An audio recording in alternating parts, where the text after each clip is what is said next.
What's going on, guys? It's Humphrey. Today we'll still be talking about respiratory control, but this is gonna be like over breathing and stuff like that. Just breathing in general. So get right into it. Hope you guys are doing good, staying safe. Over breathing. As many of you know, people inhale oxygen, exhale carbon dioxide. A specific balance between oxygen and carbon dioxide is desirable to manage the body's reactions. This balance depends on the rate of breathing so that we do not have too much or too little of both. Typically, when we are at rest, it's appropriate to have a rate of like between 10 and 14 breaths per minute. As people become more active, they tend to increase their rate of breathing. If they begin to relax and become less active, then their rate of breathing typically decreases. That is just normal for most part.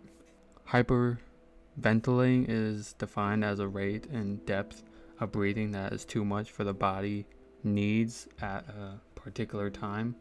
Interestingly, the body uses carbon dioxide to determine if the rate of breathing is appropriate for the time and the activities.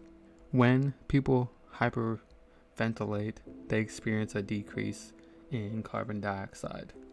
This produces a variety of physical changes, which I will describe to you right now. Narrowing of blood vessels. This leads to a decrease in the amount of oxygen getting to the brain and also leads to less oxygen being released to the tissue due to increased stickiness of the oxygen in the blood. Therefore, although hyperventilating involves overbreathing, periodically this leads to less oxygen getting to certain areas of the brain and body. This leads to two types of symptoms. Symptoms related to decreased oxygen to the brain, which may cause dizziness, lightheadedness, confusion, breathlessness, blurred vision, and feeling of unreality. And it can also cause symptoms related to decreased oxygen to certain parts of the body, which will cause increased heart rate, numbness and tingling, cold and clammy hands, and stiff muscles. Overbreathing also leads to a sense of breathlessness that can at times feel like choking. Despite the fact that one is overbreathing, it feels as though they are not taking in enough air. Other effects, it takes effort to hyperventilate. This may lead to symptoms such as feeling hot, flushed, or sweaty. It can also lead to feelings of tiredness or fatigue. When people hyperventilate, they also tend to be breathing from their chest rather than their diaphragm. This can lead to chest tightening following hyperventilation. When you picture someone hyperventilating, it seems obvious that they are doing so. However, many people hyperventilate without knowing they are doing so, and without others noticing anything amiss as well. This often involves mild overbreathing that takes place over a longer period of time. How do we correct for the efforts of overbreathing and hyperventilation? We take to respiratory control, or specific breathing techniques developed to counteract these effects. Take note, however, they do take time to work. Many people give up on these techniques before they have started to take full effect. So make sure to continue with respiratory control for some time. Now, all you have to do is just like with everything, you just have to keep doing it. Just like working out, you have to like work out your muscles to stay in shape, you know what I'm saying? That's just an example I thought about right now. So, countering avoidance. Anxiety-driven reactions, like avoidance, can worsen anxiety symptoms over time. Although they feel helpful in the moment, One of the key facts about anxiety is that we know that anxiety does not last forever. We know for research that anxiety looks like the curve below when there is not a real danger present. I will show you the picture in just a second.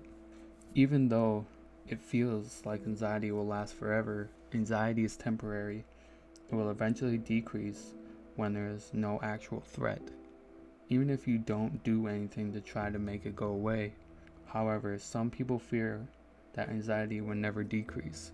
Someone with this fear will often have a strong urge to act to decrease the anxiety quickly rather than waiting for the anxiety to decrease naturally.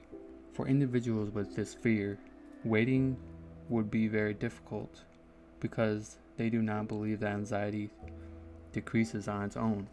It also depends on like what has happened to you. Like, let's say you were like beaten as a kid, like me, or you like had like abusive relationship, or you got molested or raped or something like that, like a extreme like event that has happened to you. Here's the picture.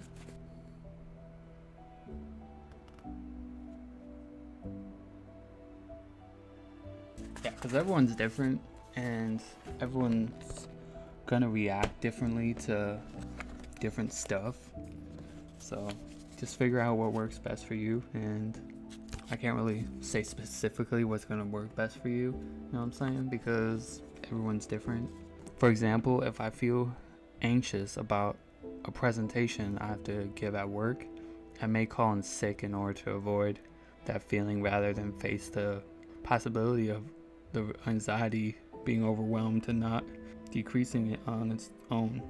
In the case of calling in sick and avoiding presentation, I've interfered with this natural anxiety curve, which I just showed you. I can show you again if you guys want. What do you remember about how avoidance behavior fits into this anxiety curve? This is some questions. What do you not experience, or what do you not learn by calling in sick? The other half of the curve, avoidance behavior, do not allow you to experience that natural decrease in anxiety.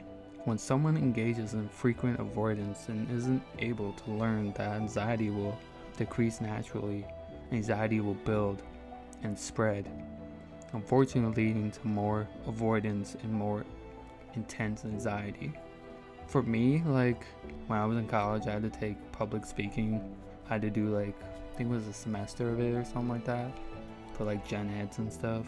The first like speech, it was pretty rough, but as you got like used to it and stuff like that, you get better. And just like with anything, you know what I'm saying, you get better as you do it, or you get more like comfortable, I would say, with doing, let's say, a presentation at work or like a presentation at school or whatever, you know what I'm saying.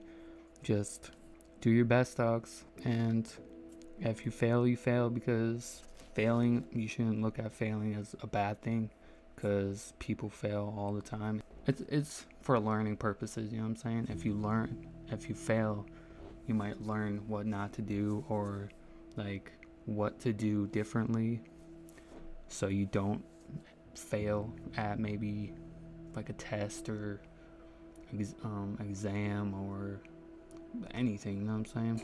Just do the best you can, and if your best isn't good enough, just do all the stuff you can. Like me, when I was in college, I'm not very good at math, and I had to take pre-calc. I failed it in like the first like 2 weeks, to be honest with you, but that was when I dropped out of college. I knew it wasn't for me, so I just kind of bounced, you know what I'm saying. But the semester before, I had econ and statistics and that, and I would go to the teacher, like I had a tutor, and I would go to the teacher for help. He was the nicest dude. Yeah, well, you do whatever you gotta do, you know what I'm saying, to be successful. And if you need help, just ask for help, you know what I'm saying. I know it might be hard sometimes to ask for help, might be bullheaded or like, I don't need help, but everyone needs help in some way, shape, or form, whether it be like working or anything like that. Just get help. And yeah, dogs, I hope y'all enjoyed this. I love y'all so much, and I hope this video has helped you in some way, shape, or form. I love y'all. Stay safe. I'll see you in the next video. Love y'all.